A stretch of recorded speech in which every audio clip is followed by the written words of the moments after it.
Wait a minute. Have you heard the strange tales of the Whistler?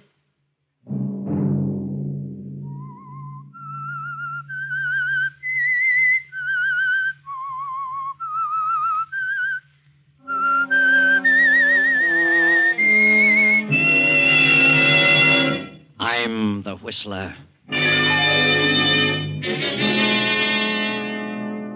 Nita, what is it?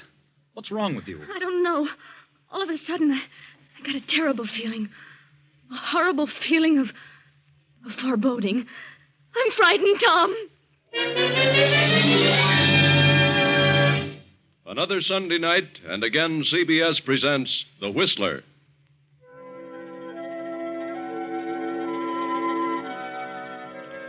I, the Whistler, know many things, for I walk by night. I know many strange tales, many secrets hidden in the hearts of men and women who have stepped into the shadows. And so I tell you tonight the unusual story of malice. Dr. Jacob Benton is the wealthiest citizen in a certain upstate county, as well as its most prominent physician and surgeon. Jacob Benton is a proud individual, proud of the fact that he comes from a long line of highly successful surgeons. And his greatest ambition is that his son, Tom, will follow in his footsteps and carry on the family tradition. Jacob has also a nephew, Harvey, son of Jacob's scapegoat brother, who married a girl from the wrong side of the town and finally disappeared, leaving Jacob to take care of his young son. After finishing high school, Tom and Harvey entered medical school. Harvey followed through and is to graduate next week. But Jacob's son, Tom, at the end of his third year, wandered over to the East Bottoms at the lower end of town and met a girl, lost interest in medicine, and refused to go back to school. Tom. Yes, Father? Come into the library. What do you want? Where have you been? It's 2 a.m. Why, I've been to a party. Where? A house party. On the other side of town? Yes. In the East Bottoms. You've seen that girl, that Nita, again, haven't you? Yes. What of it? What of it?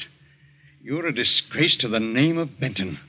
I've told you time and again that you don't belong over there. I like Nita because she's honest and genuine. She's not filled with a lot of silly ideas like Eloise. Eloise is a fine girl. She belongs to an excellent family. Oh, bosh. Eloise is a phony. Nita's a real fellow. If you become serious about this girl, you'll be ostracized. I know all about poor Uncle George. He went over to the East Bottoms and met a girl and went to the dogs. But it wasn't the girl.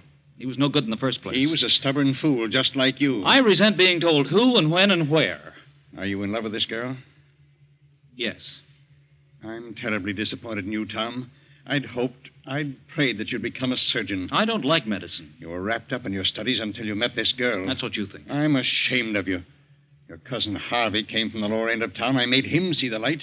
And then think of it. You about face and walk right into it.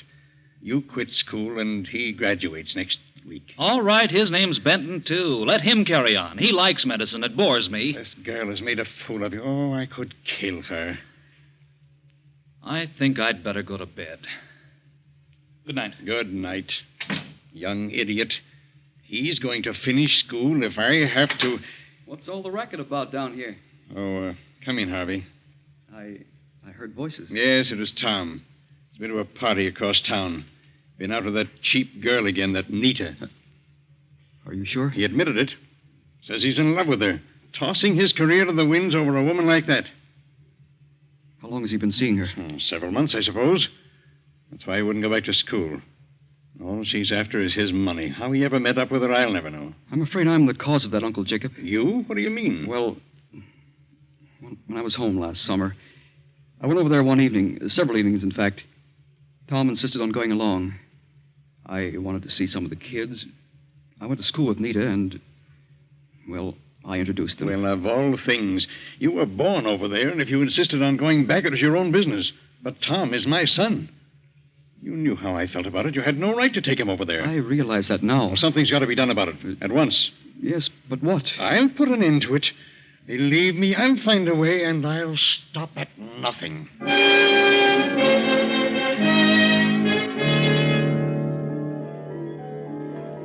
For the remainder of the night, Jacob sits in the library studying the problem of what to do about Tom.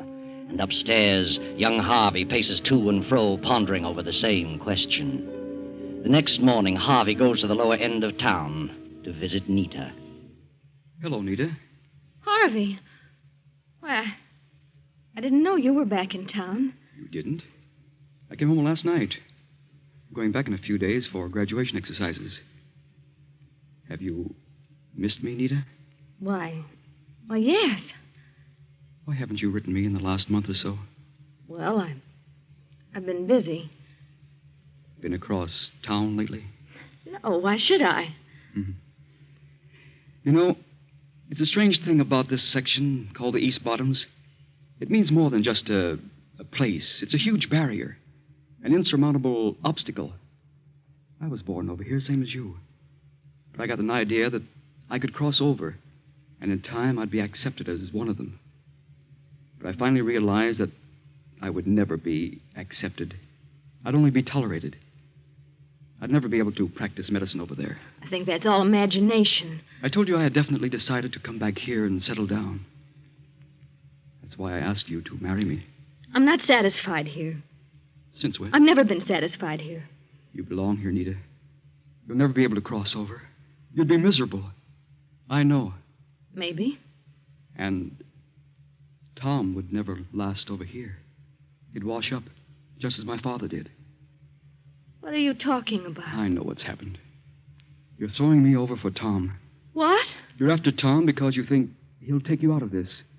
Set you up on the other side. Well, he won't.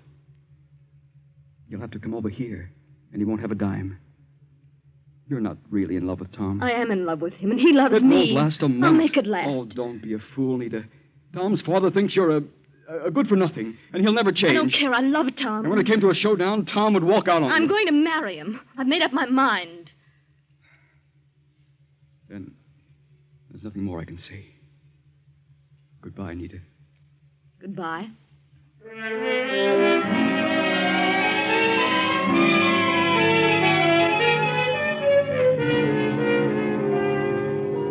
That evening, Dr. Jacob comes to a decision, and he too crosses town and makes his way to Nita's apartment. Well, what do you want to talk about, Dr. Benton? About my son, Tom. I see. How long have you known him? Oh, since last summer. Have you seen him often? Yes, several times a week for the last 2 months. You think you're in love with him? I don't think. I know I am. I don't think he's in love with you. He's merely infatuated. You're interested in his position, his money. You can think whatever you like. I'm familiar with your type. My type? What's the matter with me? Are you aware of what you're doing to my son? I've done nothing at all. You've caused him to drop his career. Tom has a tradition to fulfill. He comes from a fine family. And I won't have him throw it all to the wind because of a silly infatuation. It isn't an infatuation. He must marry someone in his own class. Someone who'll inspire him to carry on his career. I didn't talk him out of his career. He says he doesn't like medicine. The right girl wouldn't allow him to stray. She would encourage him to follow through. The right girl. Family. Tradition. It's all a lot of bosh.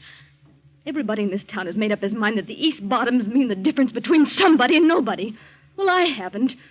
I'm made of the same stuff as you or Tom or anybody else over there. I've a right to a decent existence. If it's money you want, I'll give you money to let him alone. I'll give you a lot more than you'll ever get from Tom if you marry him. Money? You'd pay me to give him up? Yes. Here. Here's a check for $5,000. $5,000? Is that all your son is worth to you? $5,000? If he were my son, and I thought I could buy his future, I'd give every cent I had. What? You mean you want more than that? Dr. Benton, you don't possess enough money to buy me off. I don't want money. Well, what goes on here? Hello, Tom. You came just in time. What are you doing here, Father? What do you suppose? What's he been saying, Nita? He just gave me this check for $5,000 For what? to let you alone so you can continue your career. What? He thinks I'm wrecking your life. He is. That settles it. We'll get married tonight. You won't get married tonight, not in this state. We'll fly over to the island. That's in another state. They don't have the 3-day law. Get your things, Nita. If you marry this girl, I'll never give you another cent. I'll get along. Come on, Nita. Tom, I'll stop at nothing to break this up. I promise you will regret this moment so long as you live. Let's go, Nita.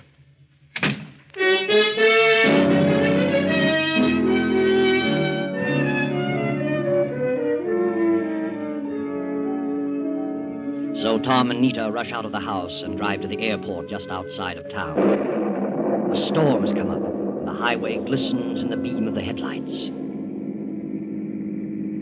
This rain is certainly like a cloudburst. Maybe we shouldn't fly over tonight, Tom. Why not? I don't like to fly in a storm. How can you tell where to land? Don't worry about that. I'm familiar with the field. Who's on the island at this time of year? Well, not many people. We've had this summer place there as long as I can remember. There's an old fellow and his wife who look after most of the places. He's also a justice of the peace. He can marry us, we'll spend the night at our place, and then we'll go someplace else tomorrow. Tom, are you sure you want to go through with this? Certainly. Why do you ask? Your father meant what he said. Is it worth it? To give up everything? You're worth a dozen family fortunes. But now that I think about it, well, he sort of frightened me. He didn't frighten me. Oh, the way he said it made chills run up my spine. Said what? You'll regret this moment so long as you live. Oh, he was just bluffing. But somehow I don't think he was. He can cut me off, but we'll get along. Tom, why don't you finish your studies? I told you, darling. I don't like medicine, and I never will. Why should I do something I dislike just because my father and my great-great-grandfathers liked it? Well, what do you want to do? Oh, I don't know. But I'll find something. Tom? Yes? What is it? Nita. What is it? What's wrong with you? Oh, I don't know. All of a sudden, I got a terrible feeling. A feeling of foreboding. Snap out of it, Nita.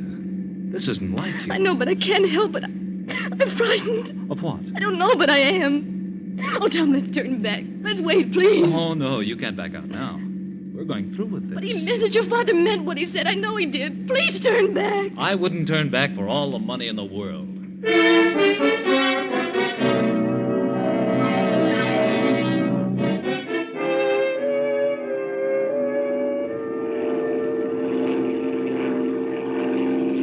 Oh, Tom, I can't see a thing. No lights, nothing. Now, don't worry. I don't need lights to land. He should have come in the boat. No, it's too choppy for a boat. This is the only way in weather like this. Tom, there, I see a light. Just went on. Yeah? Old Jenkins probably heard us. The light is swinging. Yeah, that's it. That's the field. It's a tiny one, but I can make it. There's a light. Yeah. We're all right now. Hang on. I'm going to set her down. Tom, look out those trees. Pull up.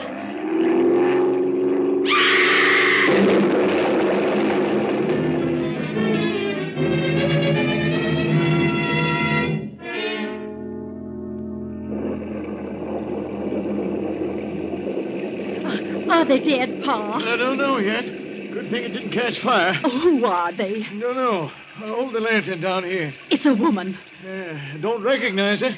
Hey, this is young Tom Benton. Oh, the girl is hurt bad. Look at her legs. They must be broken. Yeah. Come along. We'll get him over to the house. Phone Doc Benton.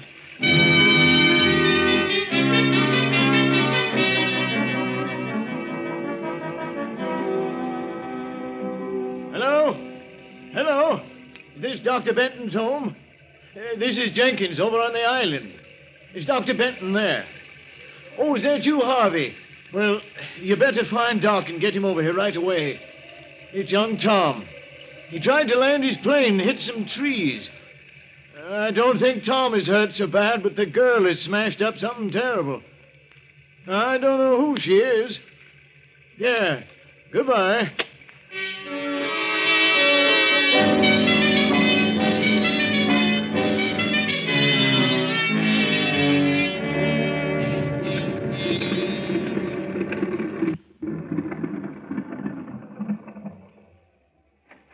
Well, it didn't take you long to get here, Harvey. We've got him over at our place.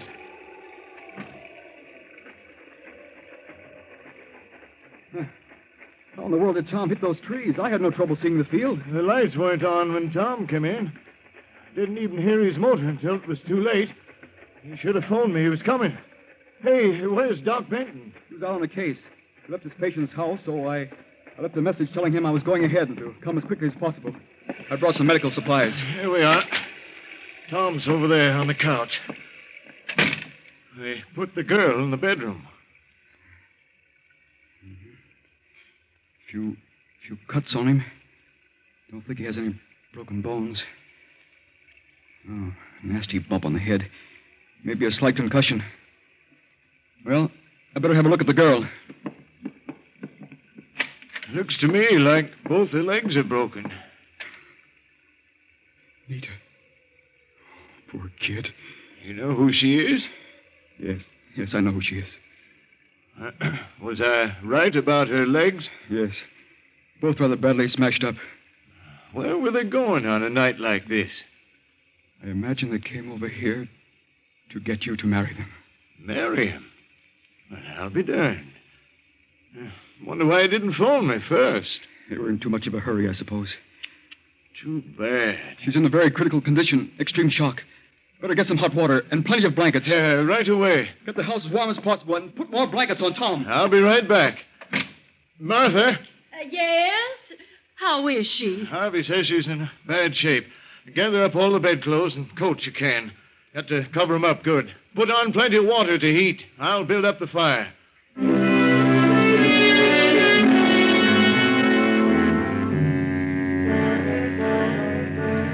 Outside, the storm rages on.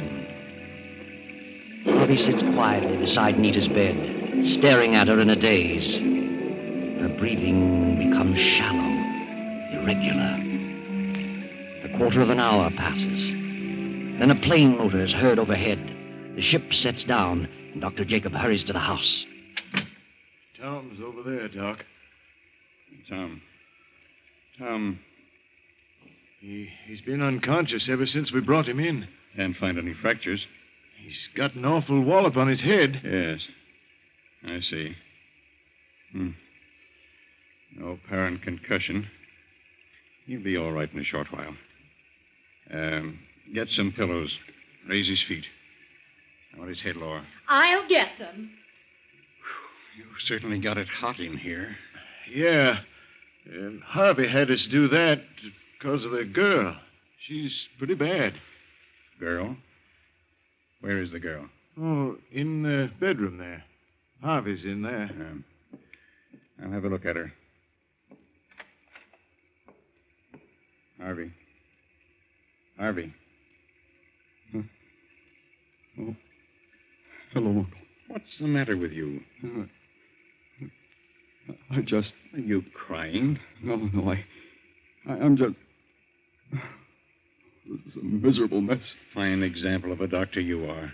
You have to learn to be completely impersonal about these things. Oh, I know. What do you say is wrong with her? Both legs are broken. She's suffering from extreme shock. Uh-huh. Better take your bag, go out there, and give Tom a shot of adrenaline.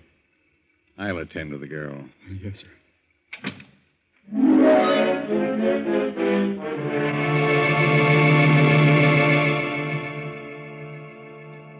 Harvey gives Tom the adrenaline and proceeds to attend to the cuts and bruises.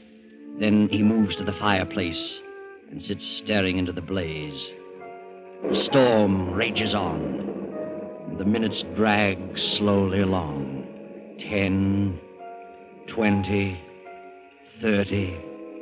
Then Dr. Jacob steps out of the bedroom. Harvey, Yes, sir? has Tom come out of it yet? Not yet. But he shows improvement. He'll be all right in a little while. I see. Jenkins, Yes, Doc? get us something to make a pallet. We'll carry him down to the plane, take him over to the hospital. Sure, right away. I'll get 4 poles and some rope. I'll have 2 made in a jiffy. Never mind 2, just 1. The girl is dead.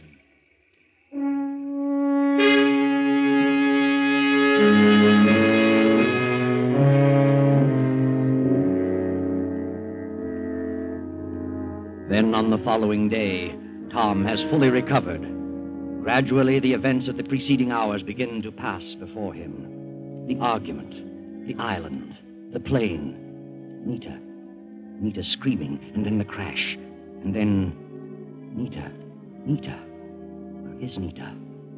Tom sends for his father. But Jacob is already standing in the shadows of the room. How do you feel, Tom? Nita. Is Nita all right? Now, take it easy, Tom. Don't get excited. Where is Nita? Forget about Nita for the moment. You've been pretty badly banged up. A little more, and you'd have had a real concussion. What about Nita? If you insisted on flying to the island, why didn't you phone Jenkins to turn on the lights? He heard my motor. We were in a hurry. Besides, I saw the lights. Jenkins said he didn't turn them on at all. Didn't hear you till just before you crashed. That's ridiculous. Where have you got Nita? Nita is at the undertaker's. She... What? She's dead. Good Lord. Was she... Did it happen in the crash? No, she died about half an hour after I got there.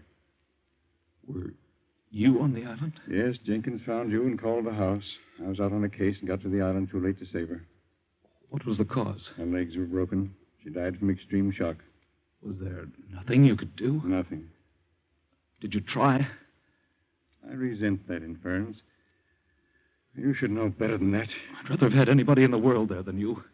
Do you know what you're talking about? Yes, I do. You hated her. You didn't give her half a chance. Will you shut up and stop yelling? What did you give her? I gave her adrenaline. It was probably water.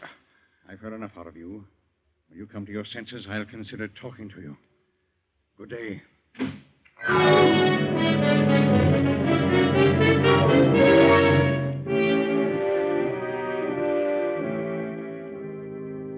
Now Tom, his mind filled with suspicion, his heart burning with hatred, throws on his clothes, dashes out of the hospital, and goes to the island. He reviews the whole situation with Jenkins. Each incident from the time he first heard the plane motor to the moment they took him to the hospital. Tom returns to town, arranges for an autopsy, and is now talking to the autopsy surgeon. Well, Dr. Groberg, how about it? What's your report? Well, both legs were fractured, but there was no compound fracture. There were several minor lacerations about the body and a head contusion. Nothing there that would have caused death? No, nothing. What else did you find? Any evidence of poison? No, none. She was suffering from shock? Oh, naturally, but not extreme shock. Then she didn't die from shock? Death from shock would have been prevented by the adrenaline administered. Then you found adrenaline present? Yes. That is what I can't understand. What do you mean? Well, one of the most difficult things to diagnose is the difference between extreme shock and internal hemorrhage. There was internal hemorrhage? Certainly. And this one was one of the easiest to diagnose I've ever seen. As you well know, adrenaline in internal hemorrhage is absolutely contraindicated. In other words, you think her death was caused by the administration of adrenaline? I do, definitely. But those things happen sometimes, regardless of how hard we try. Yes. Well, thanks, Doctor. I'll see you later.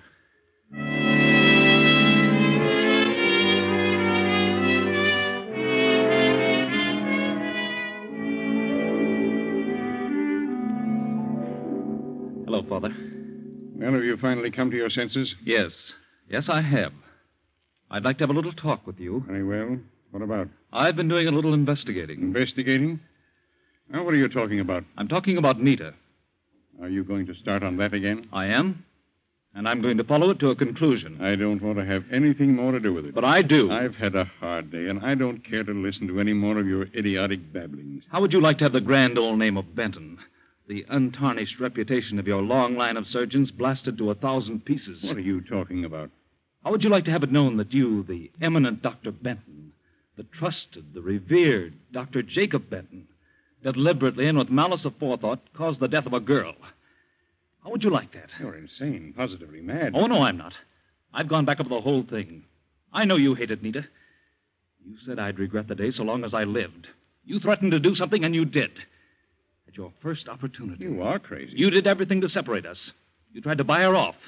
When that didn't work, you killed her. Get out of here. Leave this house. You didn't just let her die. You killed her, murdered her. Get out. I know what I'm talking about. I had an autopsy performed. You what? An autopsy. Go on. She didn't die of shock. What then? She died of a very obvious internal hemorrhage. aggravated by adrenaline, which is contraindicated. You're a specialist in that line.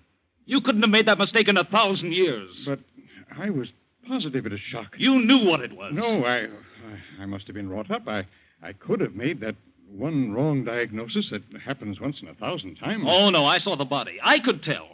With as little medical experience as I've had. Tom, you mustn't say anything further about this. Why not? Oh, it would ruin my reputation. Oh, now you're worried about your reputation.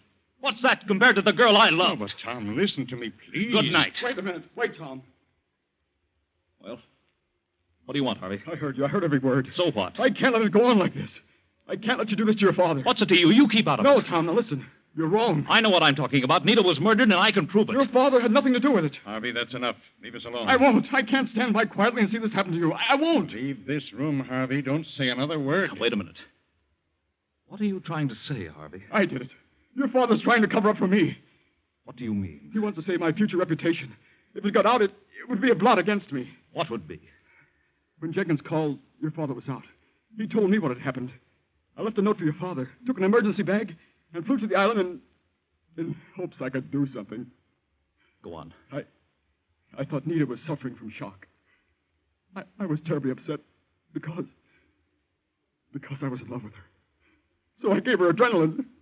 I wasn't experienced enough to recognize symptoms of hemorrhage. Is that the truth? Yes, now that he's told it, there's nothing I can do. I knew in an instant it was hemorrhage.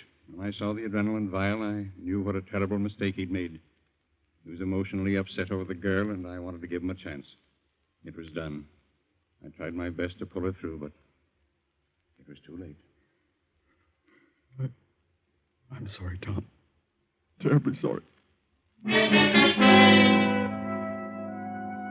Harvey guiltily leaves the library and goes up the stairs to his room.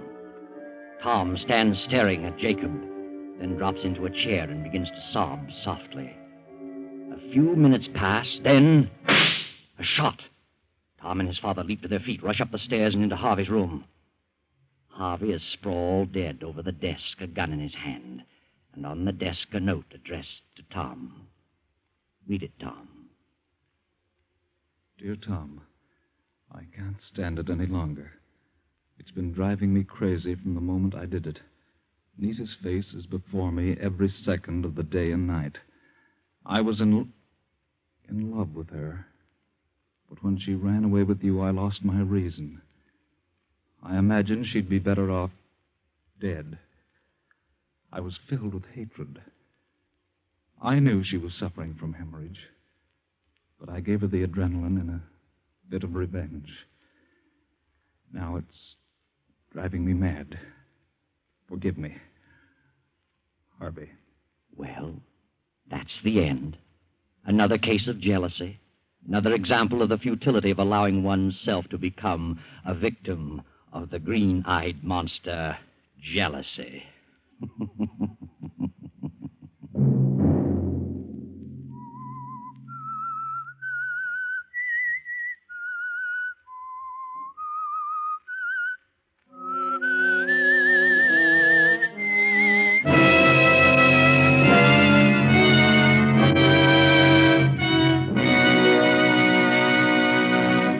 CBS has presented The Whistler.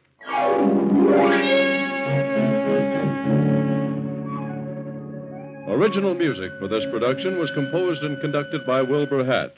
The Whistler is written and directed by J. Donald Wilson and originates from Columbia Square in Hollywood. Next Sunday, 9:15. I, the Whistler, will return to tell you another unusual tale. Good night.